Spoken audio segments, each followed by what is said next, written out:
कल्पना कीजिए कि आपने अपने पिछले 5 साल अदालत के चक्कर काटने में बिता दिए हैं। आपकी जीवन भर की जमा पूंजी वकीलों की भारी भरकम फीस में चली गई है। ये एक बहुत ही तनावपूर्ण स्थिति है। बिल्कुल।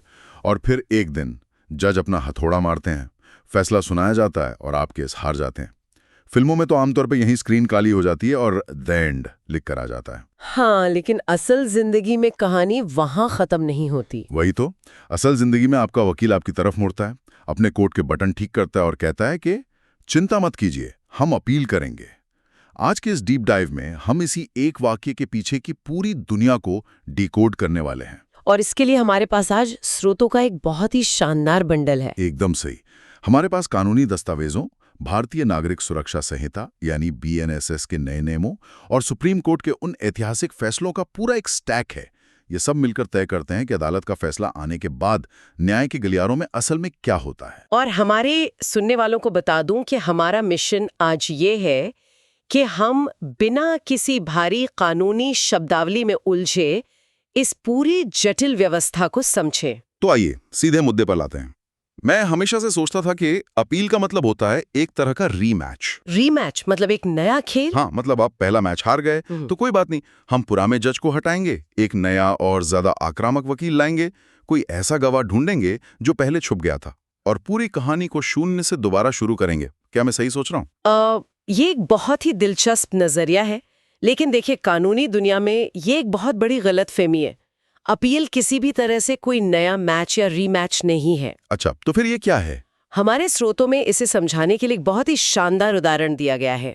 आप इसे स्कूल या बोर्ड परीक्षा की उत्तर पुस्तिका की रीचेकिंग की तरह सोचिए। ओह, रीचेकिंग, जहां हम अपनी कॉपी दोबारा चेक करने के लिए देते थे। बिल्कुल।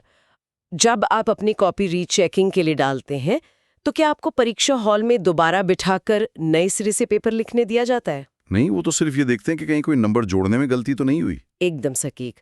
क्या आप रीचेकिंग के दौरान अपनी उत्तर पुस्तिका में कोई नया पन्ना या नया पैराग्राफ जोड़ सकते हैं? नहीं, वो तो संभव ही नहीं है। परीक्षक केवल यह देखता है कि जो आपने पहले से लिखा है, क्या उसे जांचने में मास्टर जी से कोई चूक हुई है? अपील भी ठीक यही है। ये एक कानूनी पुनरावलोकन या कह लें कि लीगल री-इवैल्यूएशन है। समझ गया। आप इसमें कोई नया गवाह या नया सबूत अचानक से पेश नहीं कर सकते। अरे रुकिए, ये बात थोड़ी अजीब लगती है। मान लीजिए मुझे फैसले के 2 दिन बाद कोई ऐसा अहम वीडियो मिल जाता है जो साबित करता है कि मैं वहां था ही नहीं, क्या मैं उसे अपील में इस्तेमाल नहीं कर सकता? आमतौर पर नहीं, जब तक कि कुछ बहुत ही असाधारण परिस्थितियां ना हो। और इसके पीछे ना एक बहुत गहरा तर्क है। देखिए, ट्रायल कोर्ट और अपील कोर्ट के काम करने का तरीका एकदम अलग होता है। अलग कैसे? दोनों ही तो अदालतें हैं। है, लेकिन निचली अदालत यानी ट्रायल कोर्ट का मुख्य काम है तथ्यों या फैक्ट्स को स्थापित करना। जब कोई गवाह कटघरे में खड़ा होता है तो ट्रायल जज सिर्फ उसके शब्द नहीं सुन रहा होता, वो गवाह के हाव भाव भी देखता है। अच्छा, मतलब बॉडी लैंग्वेज। हाँ, क्या गवाह बोलते समय कांप रहा था? क्या क्रॉस एग्जामिनेशन के दौरान उसके माथे पर पसीना आ गया था? क्या वो जज से आंखें चुरा रहा था? इसे कानूनी भाषा में गवाह का डिमीनर कहते हैं। समझ गया। यानी ट्रायल कोर्ट एक तरह का लाइव थिएटर है जहां जज हर एक बारीकी को बहुत गौर से देख रहा है। हाँ, और दूसरी तरफ अपील कोर्ट के पास ये सुविधा नहीं होती। उनके पास सिर्फ ठंडे कागज होते हैं जिन पर गवाही टाइप की गई होती है। कागज पसीना नहीं छोड़ता, कागज हकलाता नहीं है। ये तो बहुत ही सही बात बोली आपने, कागज हकलाता नहीं है। इसीलिए अपील न्यायालय का काम सिर्फ ये जांचना है कि उपलब्ध रिकॉर्ड के आधार पर निचली अदालत से कोई कानूनी या तथ्यात्मक गलती तो नहीं हुई। सोचिए, अगर अपील में हर बार हारने वाले पक्ष को नए गवाह लाने की छूट दे दी जाए तो क्या होगा? तब तो ये सिलसिला कभी खत्म ही नहीं होगा। हारने वाला हमेशा कोई ना कोई नया गवाह ले आएगा और केस अनंत काल तक चलता रहेगा। यहाँ जो बात सबसे अधिक रोचक है वो ये है कि न्याय की प्रक्रिया को एक अंत या फाइनैलिटी देने के लिए ही अपील को हमेशा मौजूदा रिकॉर्ड तक सीमित रखा जाता है। तो अगर हम नए सबूत या नए गवाह नहीं ला सकते तो वकील लाखों रुपए की फीस किस बात की लेते हैं? मेरा मतलब है, अगर किसी केस की चार्जशीट 5000 पन्नों की है तो उसमें सिर्फ पुरानी बातों को पढ़कर कोई गलती ढूंढना तो भूसे के विशाल ढेर में सुई खोजने जैसा है। बिल्कुल। तो वकील अदालत में जाके बहस किस बात पे करते हैं? क्या वो सिर्फ ये उम्मीद करते हैं कि ट्रायल जज ने कोई पन्ना पलटते हुए छोड़ दिया हो? असल में यही वो जगह है जहां एक बेहतरीन वकील का कौशल और उसकी रणनीति काम आती है। वो उसी भूसे के ढेर में सुई को खोजते हैं। हमारे स्रोत बताते हैं कि एक सफल अपील हवाई बातों पर नहीं, बल्कि मुख्य रूप से 3 ठोस आधारों पर टिकी होती हैं। इन्हें ग्राउंड्स ऑफ अपील कहते हैं। मैं एक अंदाजा लगाता हूँ, क्या पहला आधार वही है जो आपने अभी इशारा किया, किसी तथ्य की अनदेखी? हाँ, आप सही दिशा में जा रहे हैं। जैसे मान लीजिए उन 5000 पन्नों के बीच एक फॉरेंसिक रिपोर्ट दबी हुई थी जो साबित करती थी कि बंदूक पर मेरे फिंगरप्रिंट नहीं थे, लेकिन जज साहब ने उस रिपोर्ट का अपनी जजमेंट में जिक्र तक नहीं किया। बिल्कुल, इसे महत्वपूर्ण तथ्य की अनदेखी कहते हैं। अगर अपील का वकील ये साबित कर दे कि अदालत ने रिकॉर्ड में मौजूद किसी इतने अहम दस्तावेज को पूरी तरह नजरअंदाज कर दिया जो मामले का पूरा रुख पलट सकता था, तो अपील कोर्ट उस फैसले को रद्द कर सकती है। अच्छा, तो अगर तथ्य की अनदेखी एक आधार है, तो क्या कानून की अनदेखी भी कोई आधार हो सकता है? मेरा मतलब है, क्या हो अगर जज ने किसी ऐसे कानून के तहत मुझे सजा दे दी हो जिसे सुप्रीम कोर्ट 10 साल पहले ही खत्म कर चुका हो? ये दूसरा और सबसे मजबूत आधार है, कानून का गलत प्रयोग।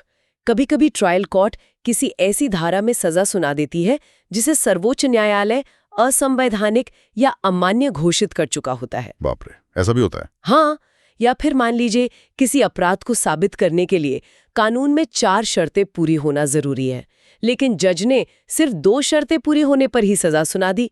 ये सीधे सीधे कानून की गलती है और अपील कोर्ट उसे तुरंत पकड़ लेती है। और तीसरा आधार क्या है? तीसरा आधार है साक्ष्यों का गलत मूल्यांकन, यानी मिसअप्रिसिएशन ऑफ एविडेंस। इसका क्या मतलब हुआ? क्या इसका मतलब ये है कि सबूत तो रिकॉर्ड पर थे, जज ने उन्हें देखा भी, लेकिन उनका जो मतलब निकाला वो गलत था? सही कहा आपने। मैं इसे एक व्यवहारिक उदाहरण से समझाती हूँ। मान लीजिए ट्रायल के दौरान कोई मुख्य गवाह गवाही देने आता है। वो मुख्य पूछताछ में कुछ कहता है और जब आपका वकील उससे जिरह यानी क्रॉस एग्जामिनेशन करता है तो वो बुरी तरह घबरा जाता है और अपने ही बयान से मुकर जाता है। मतलब उसके बयानों में भारी विरोधाभास है। बिल्कुल। फिर भी ट्रायल कोर्ट का जज अपनी जजमेंट में लिखता है कि ये गवाह पूरी तरह भरोसेमंद है और उसके आधार पर आपको सजा दे देता है। ओहो, तो यहाँ अपील का वकील ये तर्क देगा कि जब गवाह की कहानी में इतने बड़े बड़े सुराग थे तो कोई भी समझदार व्यक्ति उस पर भरोसा कैसे कर सकता है? एकदम सही। वकील अपील कोर्ट से कहेगा कि कोई भी रीजनेबल इंसान इस गवाह पर भरोसा नहीं करेगा, इसलिए ट्रायल कोर्ट का निष्कर्ष पूरी तरह से तर्कहीन है। ये तो वकीलों के लिए एक बहुत ही जटिल दिमागी खेल लगता है। और अगर हम आज के परिदृश्य की बात करें तो ये खेल और भी मुश्किल हो गया है, क्योंकि अभी हाल ही में भारत के आपराधिक कानूनों में एक बहुत बड़ा भूचाल आया है। हाँ, आप नए कानूनों की बात कर रहे हैं। जी। पुराने सीआरपीसी को हटाकर अब भारतीय नागरिक सुरक्षा संहिता यानी BNSS लागू कर दी गई है। यहाँ ये विषय वास्तव में बेहद दिलचस्प हो जाता है। अगर वकील पहले से ही कागजों के 5000 पन्नों से जूझ रहे थे, तो अब तो डिजिटल साक्ष्यों के नए नियमों ने उस भूसे के ढेर को एक पूरे सर्वर फार्म में बदल दिया होगा। ये एक बहुत ही प्रासंगिक बिंदु उठाया आपने। देखिए, BNSS के आने से अपील का जो मूल ढांचा है वो तो नहीं बदला है, लेकिन धाराओं के नंबर और प्रक्रियाएं काफी बदल गई हैं। सबसे बड़ा बदलाव डिजिटल साक्ष्यों को लेकर ही है। हाँ, मैंने भी सुना है कि नियम सख्त हो गए हैं। बिल्कुल। अब इलेक्ट्रॉनिक सबूतों जैसे व्हाट्सएप चैट, CCTV फुटेज या ईमेल को अदालत में पेश करने और प्रमाणित करने के नियम बेहद सख्त हो गए हैं। हैश वैल्यू, सर्टिफिकेट्स, इन सब का बारीकी से ध्यान रखना होता है। तो इसका मतलब है कि अपील करने वाले वकील के पास अब एक और हथियार आ गया है। वो अपील कोर्ट में जाकर कह सकता है कि माय लॉर्ड, निचली अदालत ने जिस व्हाट्सएप चैट के आधार पर सजा दी है उसमें BNSS के डिजिटल साक्ष्य नियमों का पालन ही नहीं हुआ था। एकदम सही।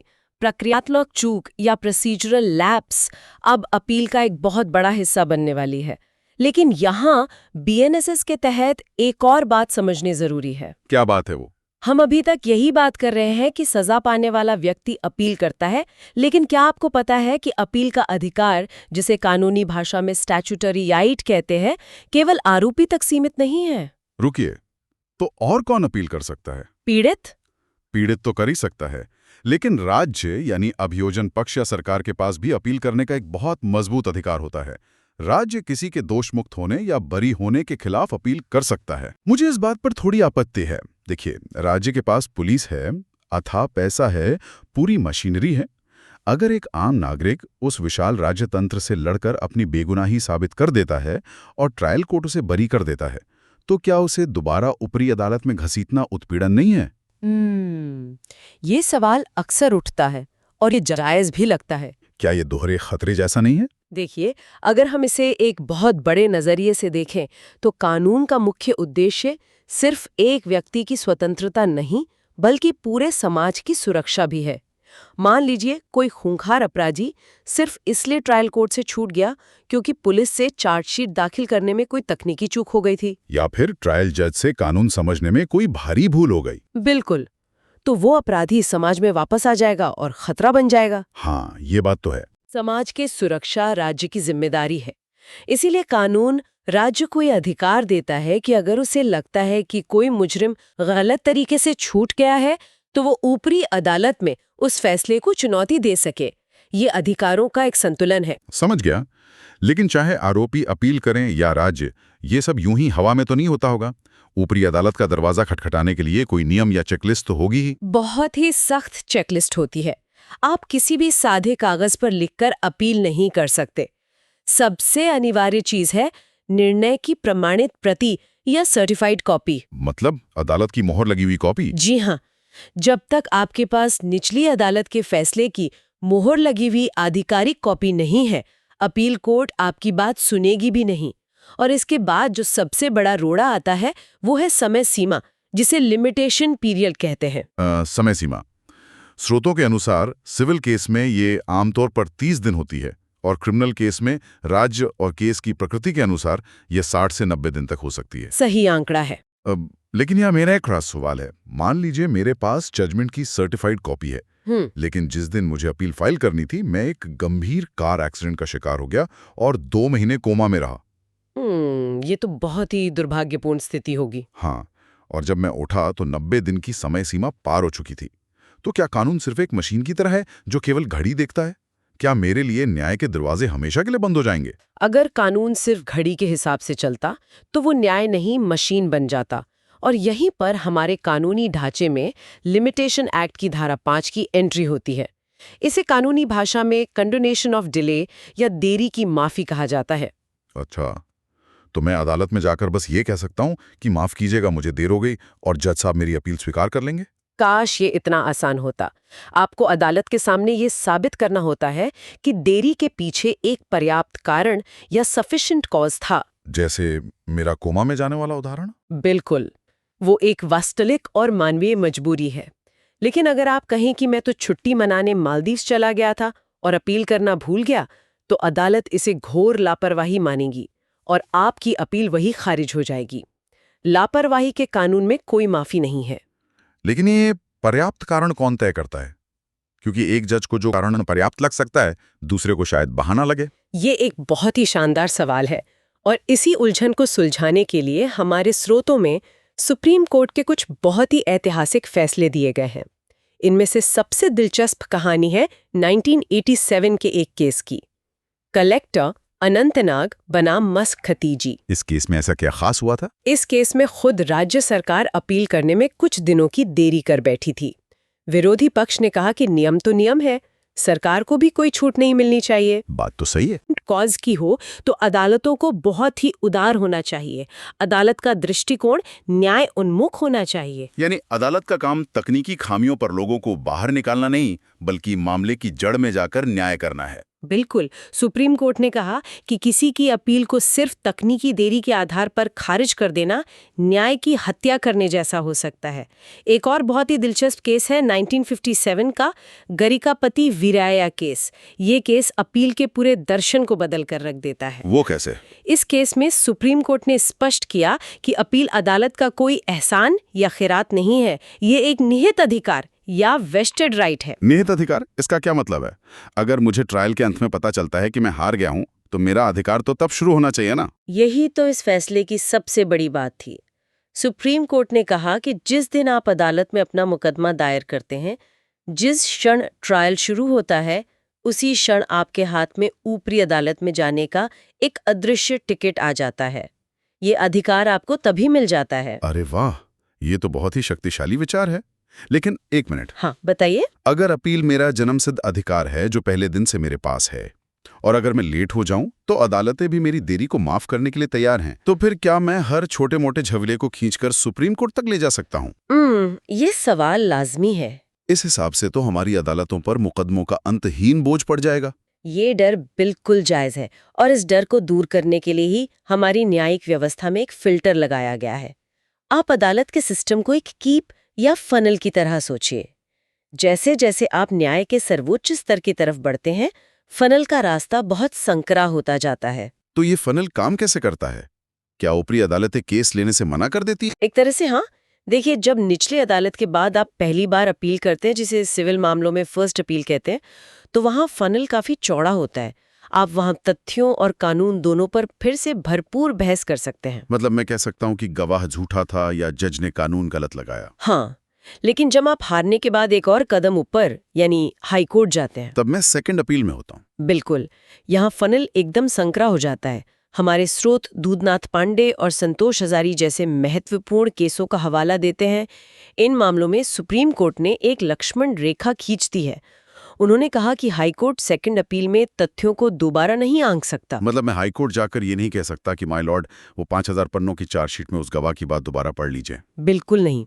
हाईकोर्ट केवल तभी आपकी बात सुनेगा जब आपकी केस में कोई कानून का बहुत बड़ा और गंभीर सवाल शामिल हो। कोई ऐसा सवाल जिसका असर सिर्फ आप पर नहीं बल्कि पूरे समाज पर पड़ रहा हो। और अगर मैं उस फनल के सबसे पतले हिस्से में जाना चाहूँ, मेरा मतलब सीधे सुप्रीम कोर्ट में, वहां का रास्ता तो सबसे मुश्किल है। सुप्रीम कोर्ट जाने के लिए आमतौर पर अनुच्छेद 136 के तहत SLP यानी स्पेशल लीव पिटिशन दाखिल की जाती है। और यहाँ सबसे बड़ी बात यह है कि SLP आपका कोई अधिकार नहीं है, ये अदालत का विशेषाधिकार है। रुकिए, तो क्या देश की सबसे बड़ी अदालत सिर्फ ये कह सकती है कि हमारा मन नहीं है, हम ये केस नहीं सुनेंगे? ये सुनने में अनुचित लग सकता है, लेकिन इसके पीछे एक बहुत तार्किक कारण है। सुप्रीम कोर्ट का काम हर मोहल्ले के झगड़े सुलझाना नहीं है, बल्कि देश के लिए कानून तय करना है। इसलिए वे केवल उन्हीं मामलों को सुनते हैं जिनमें उन्हें लगता है कि न्याय का भारी हनन हुआ है। समझ गया। ये फनल वाली बात तो पूरी तरह क्लियर हुई, लेकिन मेरे दिमाग में एक और स्थिति आ रही है।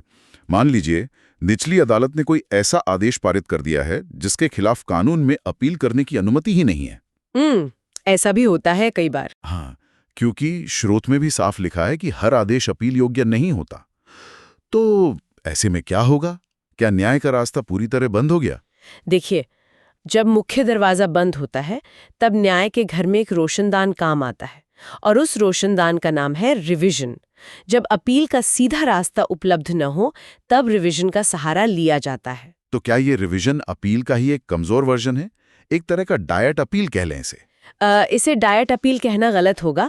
इससे एक महत्वपूर्ण सवाल खड़ा होता है, क्योंकि दोनों में बहुत बड़ा रणनीतिक अंतर है। वो कैसे? अपील एक कानूनी अधिकार है जहां फैसले की पूरी समीक्षा होती है, लेकिन रिवीजन उच्च अदालत की मर्जी या डिस्क्रिशनरी पावर है। इसका दायरा बहुत संकीर्ण होता है। ये एक निगरानी वाला अधिकार है। मैं अभी भी थोड़ा उलझा हुआ हूं। रिवीजन में वकील हाईकोर्ट जाकर आखिर कहता क्या है? इसे एक उदाहरण से समझिए। मान लीजिए दिल्ली के एक सिविल जज ने मुंबई की किसी प्रॉपर्टी को लेकर कोई आदेश पारित कर दिया। अच्छा। अब दिल्ली के जज के पास मुंबई की प्रॉपर्टी पर फैसला देने का कोई कानूनी अधिकार या जुरिस्डिक्शन है ही नहीं। अच्छा, तो यहाँ मैं ये शिकायत नहीं कर रहा हूँ कि जज का फैसला सही है या गलत। मैं कह रहा हूँ कि जज को वो फैसला देने का अधिकार ही नहीं था। एकदम सही पकड़े। रिवीजन में हाईकोर्ट तथ्यों की दोबारा जांच नहीं करता। वह केवल यह देखता है कि क्या निचली अदालत ने अपने अधिकार क्षेत्र की कोई गलती की है या कोई बहुत बड़ी प्रक्रियात्मक अनियमितता की है। यह अंतर वाकई बहुत दिलचस्प है। अपील में आप फैसले की मेरिट पर सवाल उठाते हैं और रिवीजन में अदालत की शक्तियों पर। बिल्कुल, यह सुनिश्चित करता है कि अदालतें अपनी हद में रहें। तो अगर हम आज के इस पूरे विश्लेषण को एक जगह समेटें, तो ये साफ है कि अपील करना कोई आसान काम नहीं है।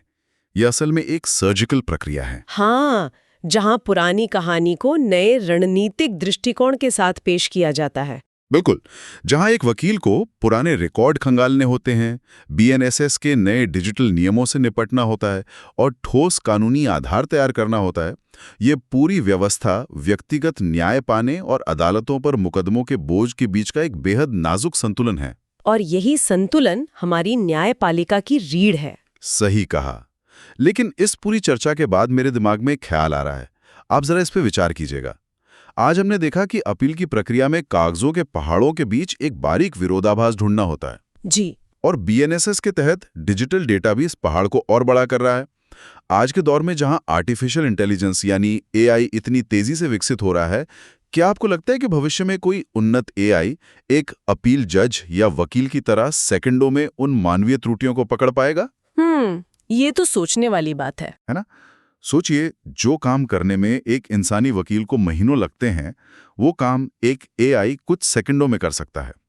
तो क्या भविष्य में न्याय के इस अंतिम अवसर में हमेशा मानवीय संदर्भ और विवेक की आवश्यकता होगी, या मशीनें हमारी जगह ले लेंगी? ये वाकई में एक बहुत ही विचारोत्तेजक सवाल है। हमारे सुनने वालों के लिए भी ये एक ऐसा सवाल है जो सिर्फ तकनीक का नहीं, बल्कि न्याय के भविष्य का है। इस पर खुद आगे विचार कीजिएगा।